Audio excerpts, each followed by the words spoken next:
বন্ধুরা, আজকে সুখের চাদর নিউ ব্যারাকপুরে সুখের চাদরের কার্যালয়ে হয়ে গেল একটি ছোট্ট ওয়ার্কশপ স্বনির্ভর প্রকল্পে। সুখের চাদরের আস্থাজ্যোতি প্রকল্পে সুখের গ্রাম, যেখানে আমরা গত কয়েক মাস ধরে আমরা প্রচেষ্টা চালাচ্ছি দৃষ্টিহীন ভাই বোন যারা ট্রেনে হকারি করে, মূলত তাদেরকে নিয়ে বিভিন্নভাবে তাদের পাশে থাকার, তাদের জন্য গানের স্কুল, সুখের সঙ্গীতালয়, তাদের বাচ্চাদের পড়াশোনার দায়িত্ব নেওয়ার পাশাপাশি আমরা গত ৩-৪ মাস ধরে শুরু করেছি সুখের সুগন্ধ ধূপকাঠি তৈরি।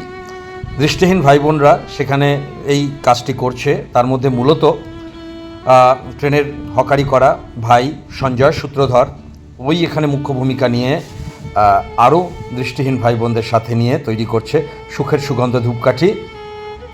অত্যাধিক গুণগত মান সম্পন্ন চন্দন, গোলাপ, ধূপচন্দন, মশার ধূপ এবং এর সাথে জুঁই ফুলের সুগন্ধি ধূপকাঠি আমরা তৈরি করছি এবং যথেষ্ট উচিত দামে আমরা এটা আমাদের বন্ধুদের হাতে এবং আমাদের হকার ভাইদের হাতে পাইকারি মূল্যে আমরা এটা তুলে দিচ্ছি, যাতে তারা এই ধূপকাঠিগুলো বিক্রি করে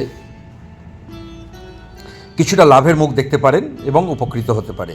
এটা সম্পূর্ণভাবে একটি অলাভদায়ী প্রকল্প সুখের চাদরের জন্য। আমরা ভীষণভাবে কৃতজ্ঞ সুখের চাদরের সকল সদস্যদের প্রতি, সুখের চাদরের সকল শুভাকাঙ্ক্ষীদের প্রতি তাদের ঐকান্তিক সহযোগিতার জন্য। আর বিশেষ করে সদস্য দোলন ব্যানার্জি তার পিতার স্মৃতিতে সর্বতোভাবে সে সহযোগিতা করে চলেছে এই স্বনির্ভর প্রকল্পকে এগিয়ে নিয়ে যাওয়ার জন্য, সুখের চাদরকে সর্বতোভাবে সহযোগিতা করে। আজ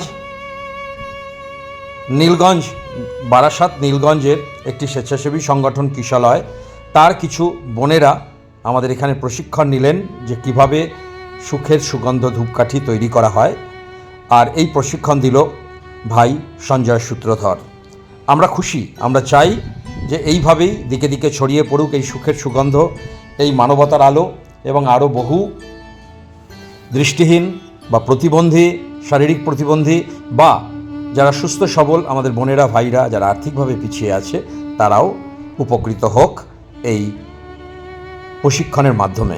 অনেক অনেক ধন্যবাদ, ভালো থাকবেন আর আপনারা এইভাবেই আমাদের পাশে থাকবেন। অনেক ধন্যবাদ ভাই সঞ্জয়কে।